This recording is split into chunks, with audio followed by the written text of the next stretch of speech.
on. Now, now this book is a very popular book, and just like Rich Dad Poor Dad, if you haven't read this book, this is worth a read. Even we saw that Robert Kiyosaki, he mentioned about this book, Richest Man in Babylon, in his Rich Dad Poor Dad book itself. So we'll go through that book and take down certain points and try to understand the richest man in Babylon. Okay. Onto the road of happiness and prosperity.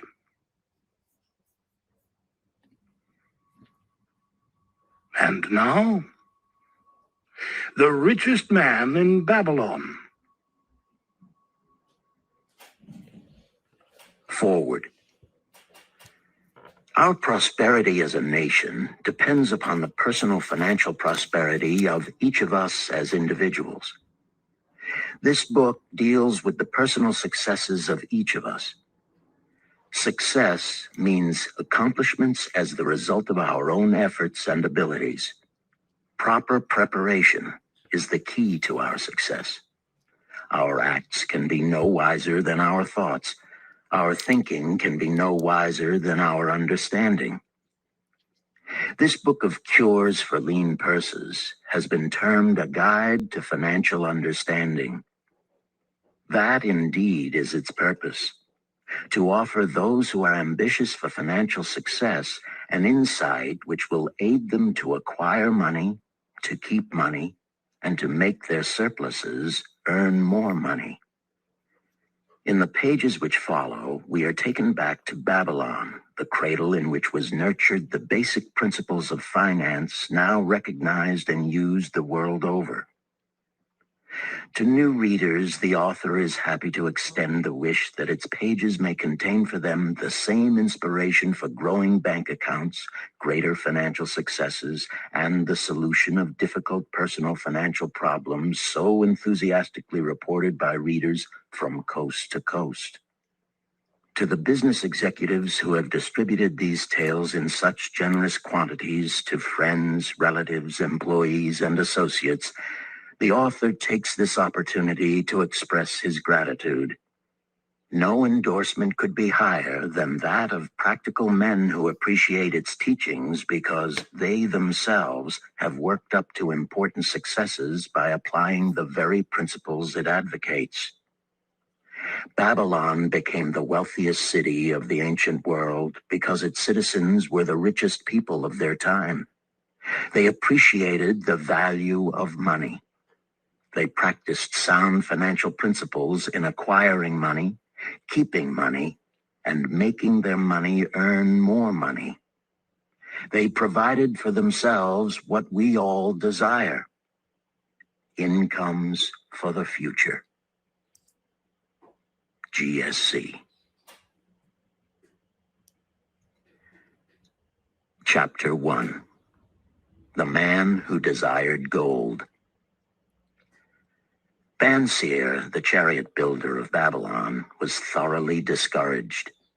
From his seat upon the low wall surrounding his property, he gazed sadly at his simple home and the open workshop in which stood a partially completed chariot.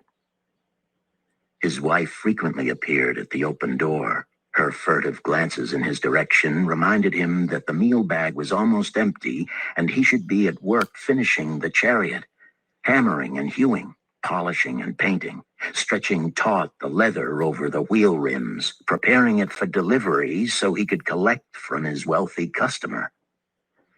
Nevertheless, his fat, muscular body sat stolidly upon the wall. His slow mind was struggling patiently with a problem for which he could find no answer. The hot tropical sun, so typical of this valley of the Euphrates, beat down upon him mercilessly. Beads of perspiration formed upon his brow and trickled down unnoticed to lose themselves in the hairy jungle on his chest. Beyond his home towered the high terraced walls surrounding the king's palace. Nearby, cleaving the blue heavens, was the painted tower of the Temple of Bel. In the shadow of such grandeur was his simple home and many others far less neat and well cared for.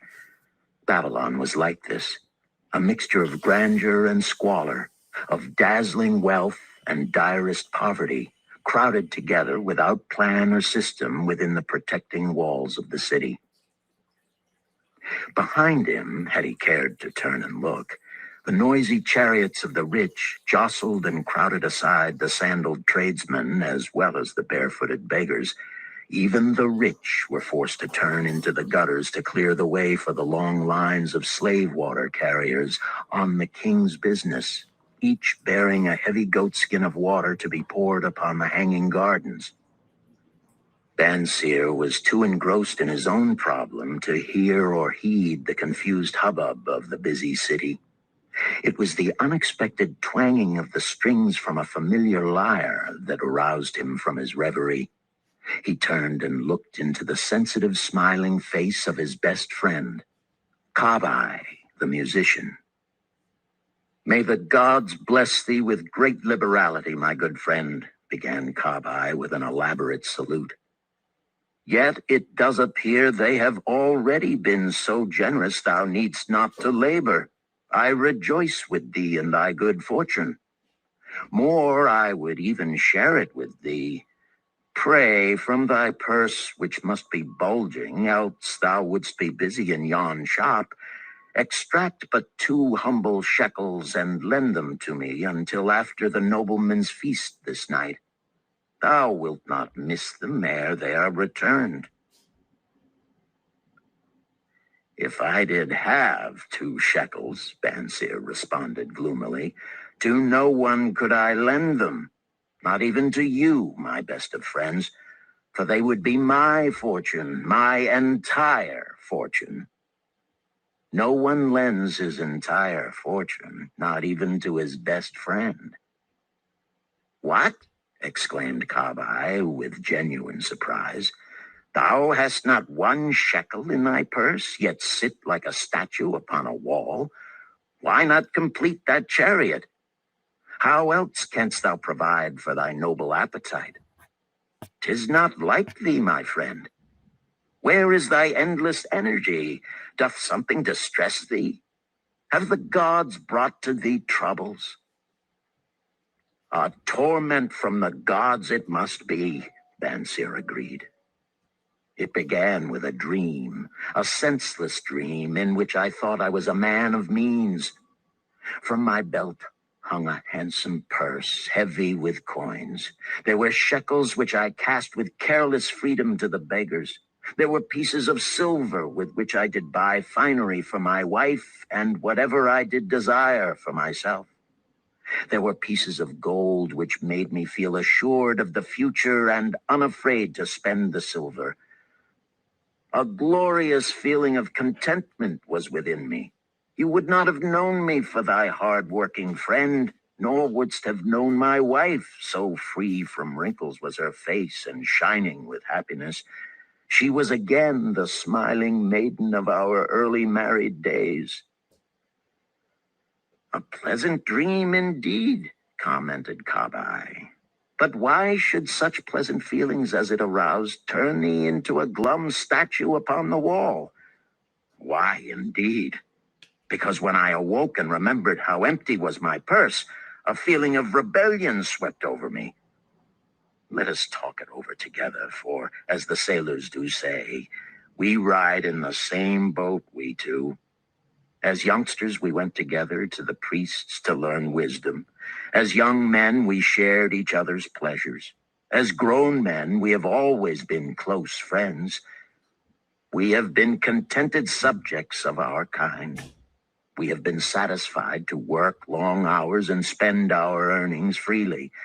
We have earned much coin in the years that have passed, yet to know the joys that come from wealth, we must dream about them. Bah! Are we more than dumb sheep?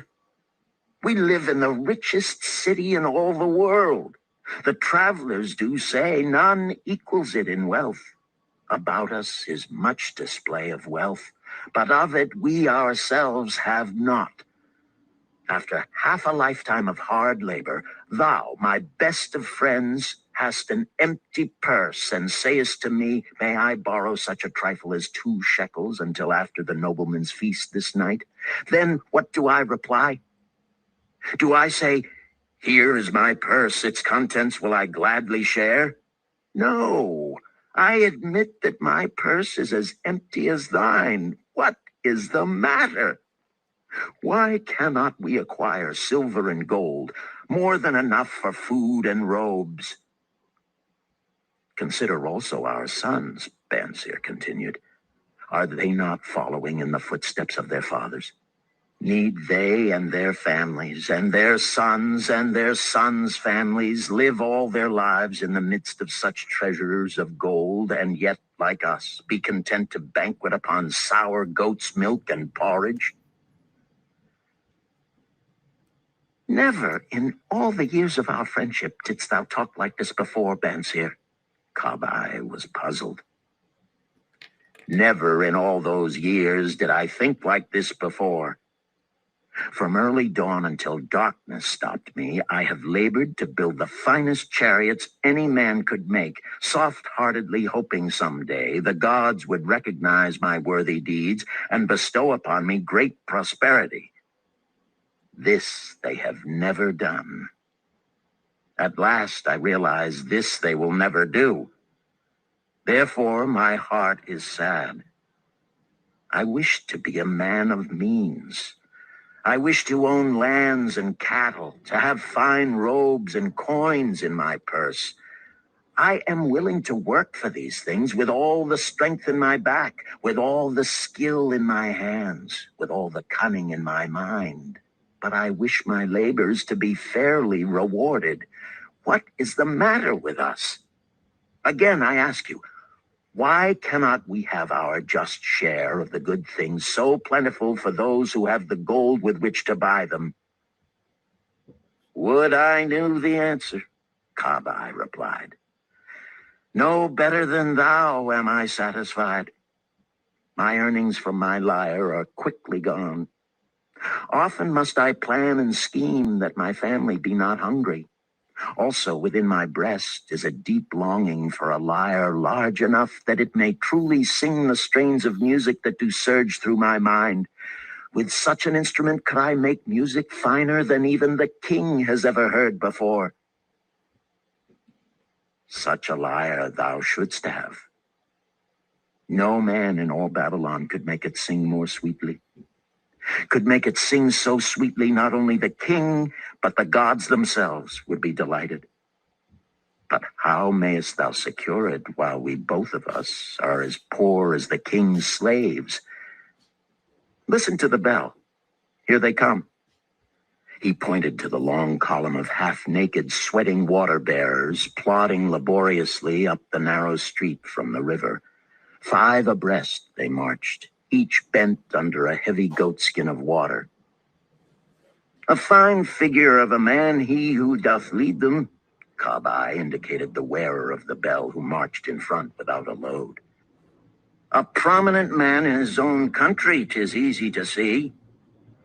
There are many good figures in the line, Bansir agreed, as good men as we. Tall, blond men from the north, laughing black men from the south, little brown men from the nearer countries, all marching together from the river to the gardens, back and forth, day after day, year after year. Naught of happiness to look forward to, beds of straw upon which to sleep, hard grain porridge to eat. Pity the poor brutes, Kabai. Pity them I do, yet thou dost make me see how little better off are we, free men though we call ourselves. That is truth, Kabai.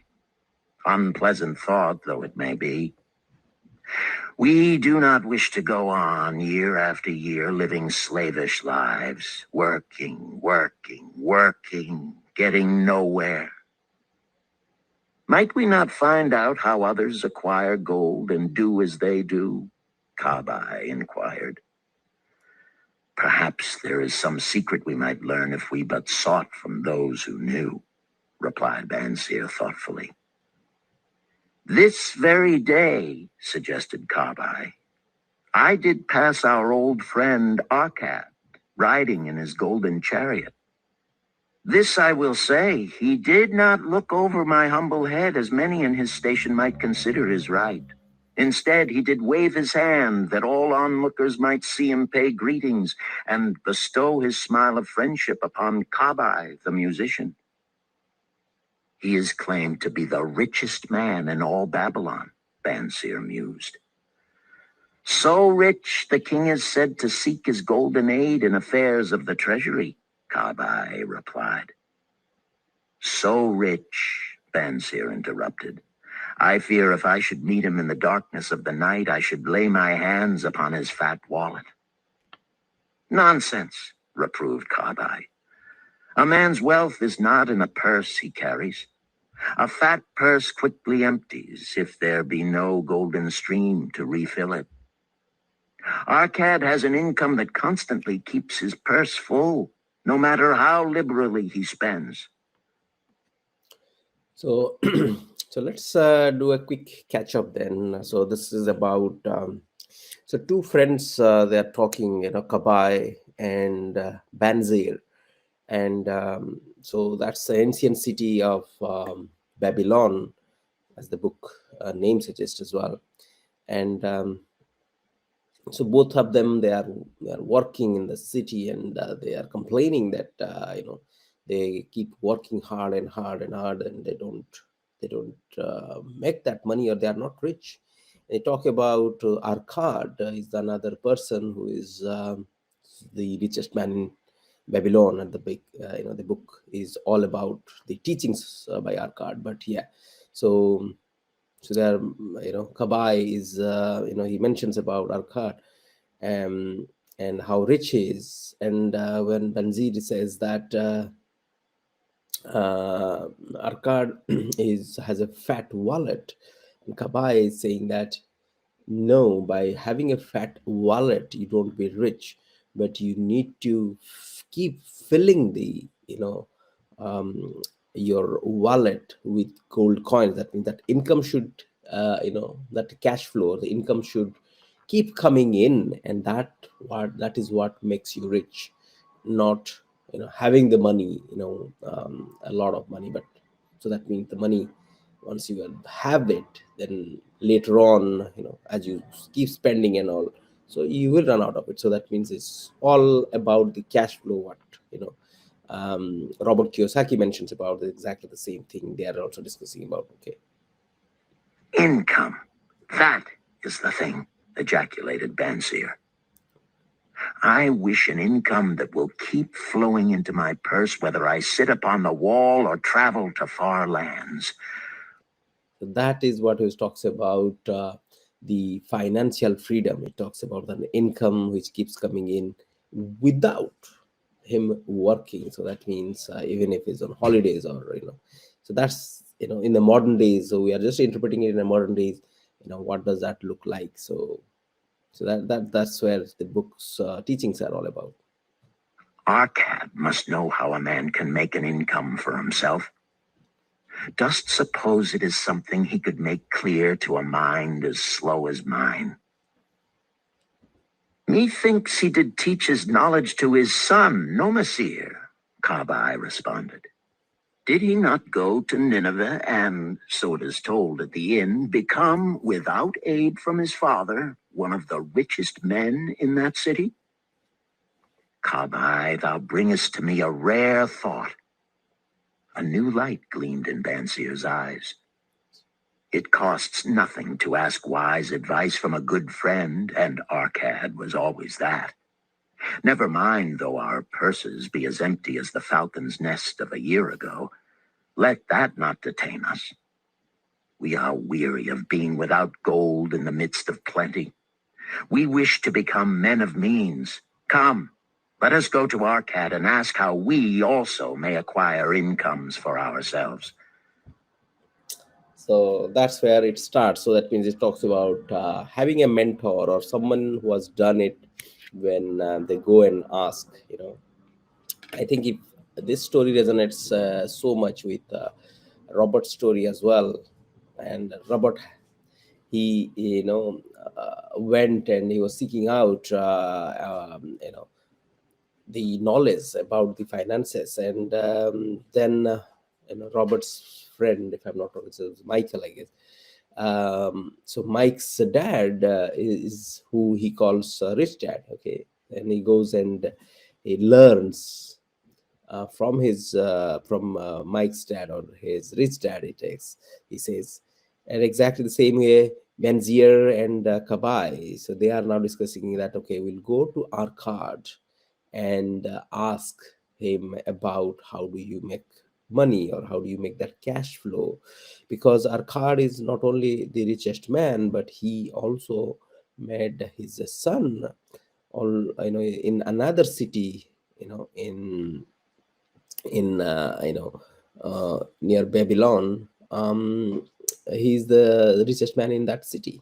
So that means it talks about the exactly the same kind of a concept. If you see here, rich dad poor dad.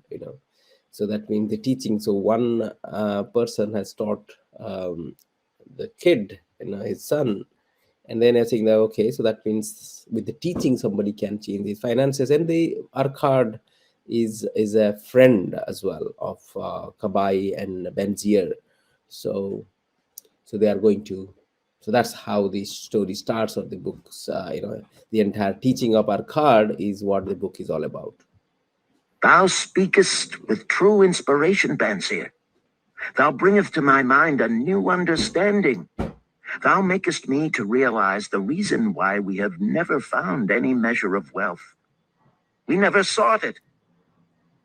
Thou hast labored patiently to build the staunchest chariots in Babylon. To that purpose was devoted your best endeavors. Therefore, at it thou didst succeed. I strove to become a skillful lyre player, and at it I did succeed. In those things toward which we exerted our best endeavors, we succeeded.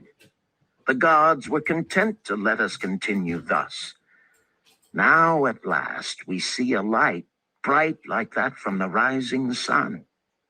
It biddeth us to learn more, that we may prosper more. With a new understanding, we shall find honorable ways to accomplish our desires. Let us go to Arcad this very day, Bansier urged. Also, let us ask other friends of our boyhood days who have fared no better than ourselves to join us, that they too may share in his wisdom. Thou wert ever thus thoughtful to thy friends, Bansier. Therefore hast thou many friends. It shall be as thou sayest. We go this day and take them with us.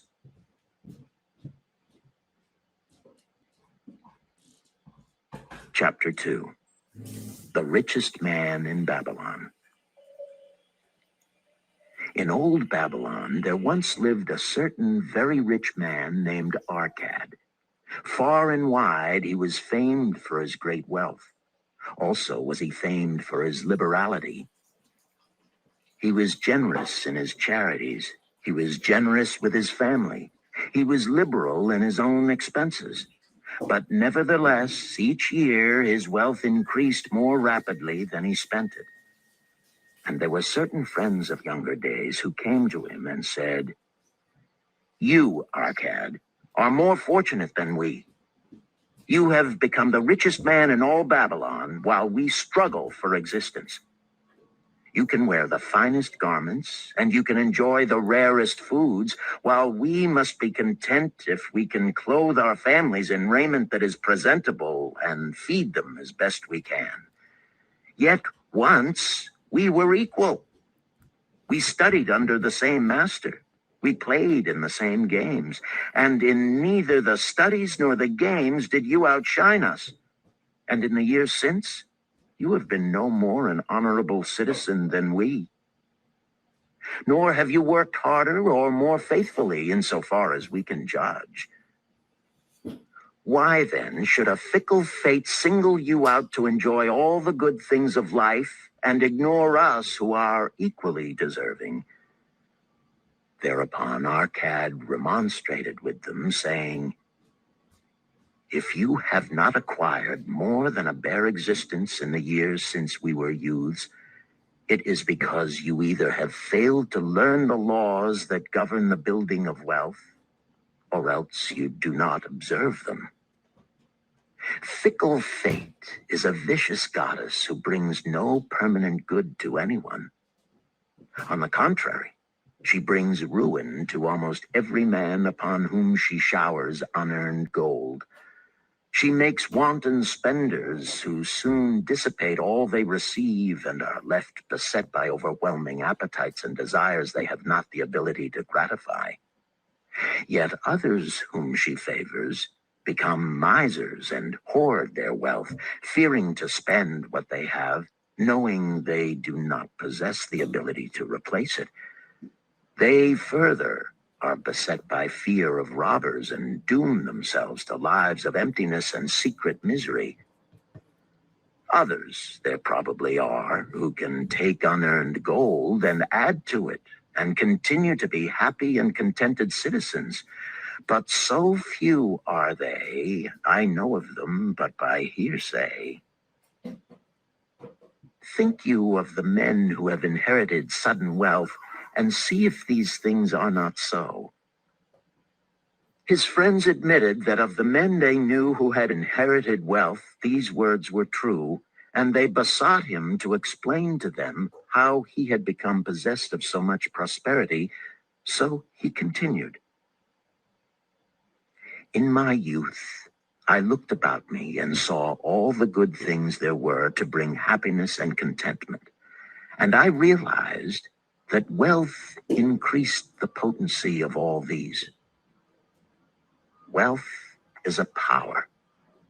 With wealth, many things are possible.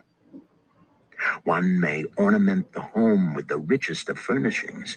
One may sail the distant seas. One may feast on the delicacies of far lands.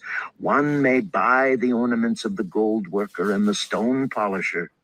One may even build mighty temples for the gods.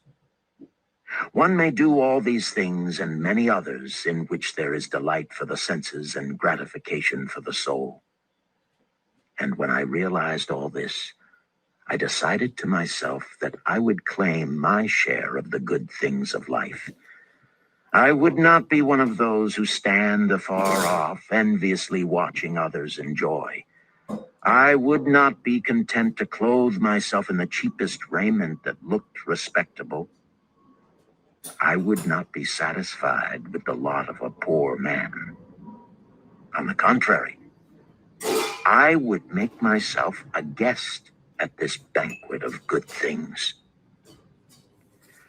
Being, as you know, the son of a humble merchant, one of a large family with no hope of an inheritance, and not being endowed, as you have so frankly said, with superior powers or wisdom, I decided that if I was to achieve what I desired, time and study would be required. As for time, all men have it in abundance. You, each of you, have let slip by sufficient time to have made yourselves wealthy. Yet you admit you have nothing to show except your good families, of which you can be justly proud. As for study, did not our wise teacher teach us that learning was of two kinds? The one kind being the things we learned and knew, and the other being the training that taught us how to find out what we did not know. Therefore did I decide to find out how one might accumulate wealth, and when I had found out, to make this my task and do it well.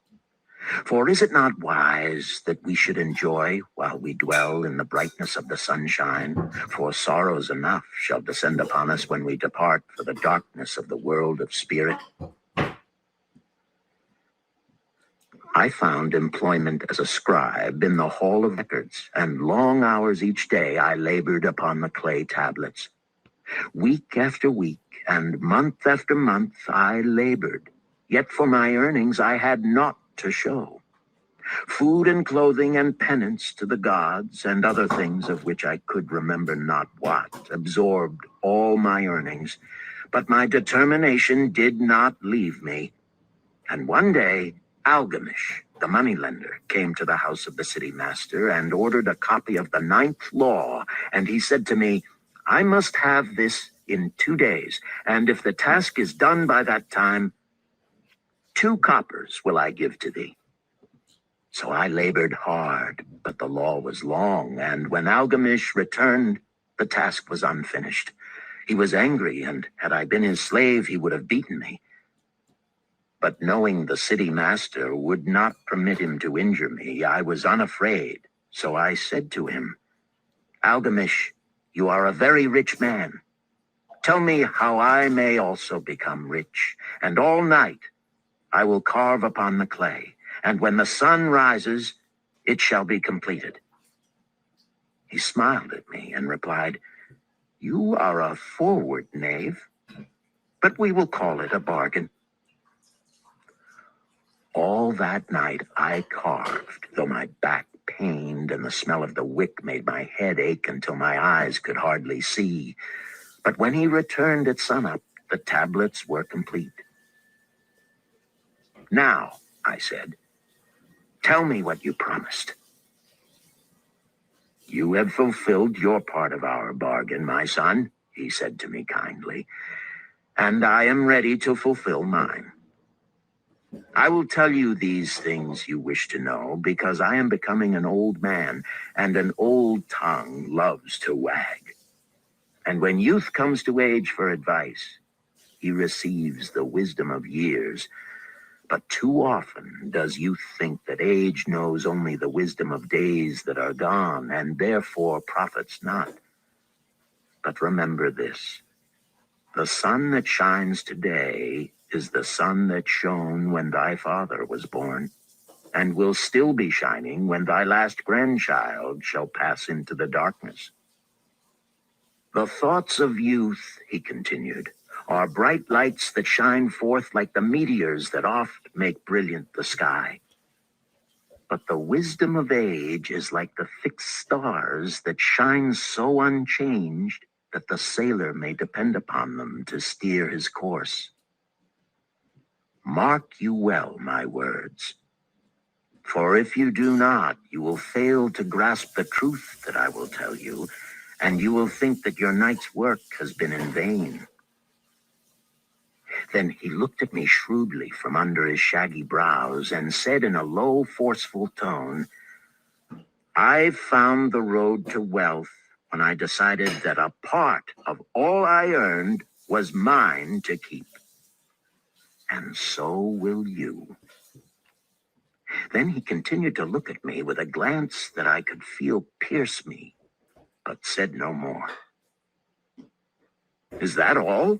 I asked. That was sufficient to change the heart of a sheep herder into the heart of a moneylender, he replied. But all I earn is mine to keep, is it not? I demanded. Far from it, he replied.